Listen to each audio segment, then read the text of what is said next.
বাবু, যে রাধে সে চুলো বাঁধে। পড়াশোনার ছাত্রছাত্রীদের দায় দায়িত্ব পালন করেও সময় আমি পাই। তবে কি হলো বাবা? তবে বলে থেমে গেলে কেন? তবে কি আমার সাথীমার কোনো অসুখ? হ্যাঁ, অসুখ। তবে অসুখটা শরীরে নয় কাকা বাবু, অসুখটা হচ্ছে তার মনে। কি বলছো তুমি? গ্রামের মেয়ে শহরে গিয়ে লিওন লাইটের আলোয় তার চোখ একেবারে ধাঁধিয়ে গেছে। মানে আসল রকম চেনা দৃষ্টি সে একেবারে হারিয়ে ফেলেছে। তার মানে পড়াশোনা বন্ধ রেখে আলো ভেবে সে আলেয়ার পেছনে ছুটে চলেছে।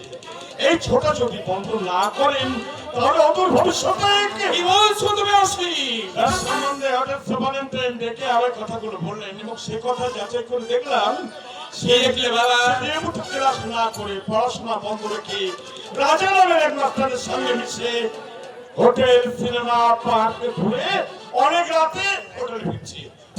ওহ ভগবান, আমার সাথীমা হঠাৎ এতখানি বদলে গেছে। একদিন হোস্টেল মাঠে তার সঙ্গে দেখা হয়। আমি তাকে বোঝাতে গেলাম, সে আমার কথা না শুনে না বুঝে নারী লম্পটা খাতে বসতে। এসব ঘটনা আপনাকে জানানো আমার কর্তব্য মনে করি আমি আপনার কাছে এলাম কাকা বাবু।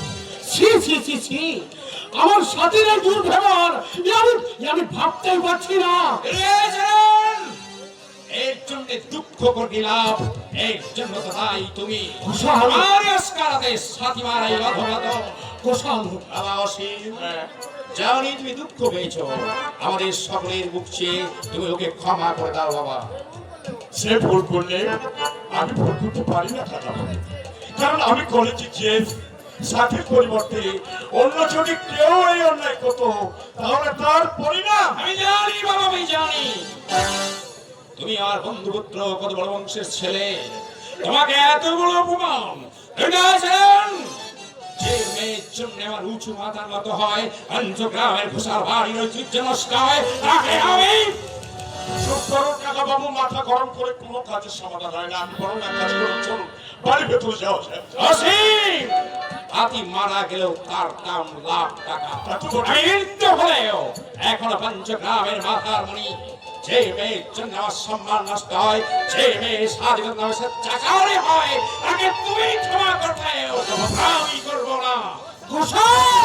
আমি ওর করবো, আমি আর গর্ব খর্ব করে দেবো।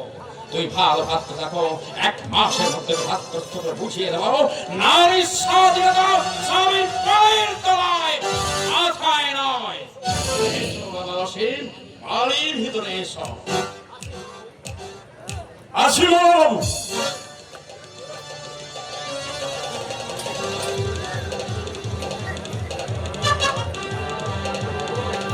আপনি ভাববেন না সাথে আপনার হাতে কড়া হলেও স্বল্প মনে রঙিন নেশার স্বপ্নে হারিয়ে ফেলেছে তার আমি জানত। কাকাবাবু যদি করে দেখবেন সব কিছু ঠিক হয়ে গেছে, সব কিছু ঠিক হয়ে গেছে। তাহলে এখন আমি আসি।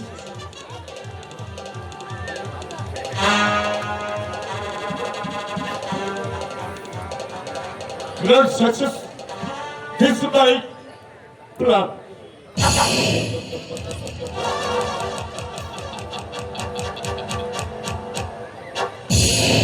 ও ভগবান, দিদির মৃত্যুর পর যাদের প্রকৃত মানুষ করার জন্য আমার সৎ আল্লাহকে বিসর্জন দিয়ে নিজে বিয়ে না করে ওদের তিনজনকে আমি পুত্র কন্যা ছেলে মানুষ করলাম, যে সাথে মা রাস্তা দিয়ে মাথা নত করে চলতো, আজ তার সম্বন্ধে আমি একই শুনলাম। শুনেছেন ভুল ভুল মিথ্যা বানানো কথা, এতে কি বলছিস বিরাজ? সত্যি? হ্যাঁ মামা, আমার ধারণা কখনো ভুল হয় না। আমার বিশ্বাস অসীমের কথায় কোনো রহস্য লুকিয়ে আছে। রহস্য? ওই নতুন দাদা বাবু বাবুকে যেসব কথাগুলো বললেন সব বানানো মিথ্যে। এতে কি বলছিস কৃষ্ণ? বাবু গো, যে মেয়েকে আমি ছোট্ট থেকে পরিবেটি করে মানুষ করেছি তা পায় না আমি হাসি মুখে মেনেছি, সে শহরে গিয়ে এত লেখাপড়া শিখে ওই বোকাটে ছেলেদের সঙ্গে মিশে খারাপ হতে পারে।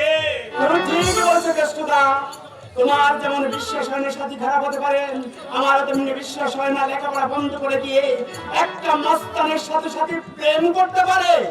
কোনটা ঘটনা আর কোনটা ঘটনা, এই দুটোর পাল্লায় পড়ে আমি যে একেবারে দিশেহারা হয়ে গেছি বাবা বিরাট। জানি মামা, আমি জানি আমাদের ভাই বোনের কোনো খারাপ খবর অফিস সহ্য করতে পারে কি না। করে পারবো গো ছোটদা বাবু? ইন্দিমা মরে যাওয়ার পর এই মামা বাবু তোমাদেরকে কোলে পিঠে করে মানুষ করেছে। উনি মানুষ নয়, দেবতা। কেষ্ট, আপনি কিছু ভাববেন না তো মামা বাবু। বর্দা বাবু ফিরে এলি তারে বোঝায় বলো, সে নিশ্চয়ই একটা ব্যবস্থা করবি। হ্যাঁ মামা বাবু, দাদা ভাই যখন পুলিশ অফিসার নিশ্চয়ই রসের জাল ছিটতে পারবে। আসলে অপরাধীকে ধরা খুবই শক্ত। দাদা ভাই, স্বরাজ, তুমি কি শুনেছো আমাদের সাথে না? সাথী কি হয়েছে? কি হলো বলো সাথী, কি হয়েছে? ও কিছু নয় গো বর্দা বাবু, একটা উড়ো খবর। হ্যাঁ দাদা ভাই, সাথী নাকি আজকাল কলেজে যাওয়া বন্ধ করে দিয়ে পাঁচে ছেলেদের সঙ্গে মিশে সিনেমা থিয়েটার দেখে আসছে। রাজা নামের এক মাস্টারের সঙ্গে নাকি সে প্রেম করছে। কে দিলে খবর? বগরাজ, তার নাম বল। সাথীদের কলেজের জিএস, বাবার হিতৈষী, বন্ধুপুত্র এবং সাথী। জানো দাদাভাই, হ্যাঁ? ভদ্রলোকের এত সৎসাহস, তোমার চিৎকারটা বাড়ি থেকে আসতে দেখে খিড়কির দরজা দিয়ে পালিয়ে প্রাণ বাঁচালো। তাই নাকি? রাজকালের এত বড় সাহস হলো কি করে? সে কি জানে না যে আমার নাম স্বরাজ বড় ঘোষাল, আমি একজন পুলিশ অফিসার। আমারই মনে মনে এই দেখতো সে কোন পথে গেল, ওকে আজ আমি অ্যারেস্ট করবো। নিশ্চয় অবাক হয়ে যাস না ছোট্টা। অর্থনীতির ক্ষমতার বলে বলিয়ান হয়ে অসীম সিংহ একটা মানুষ আমাকে জানতো। দিদিমণি হ্যাঁ, নাটক শেষে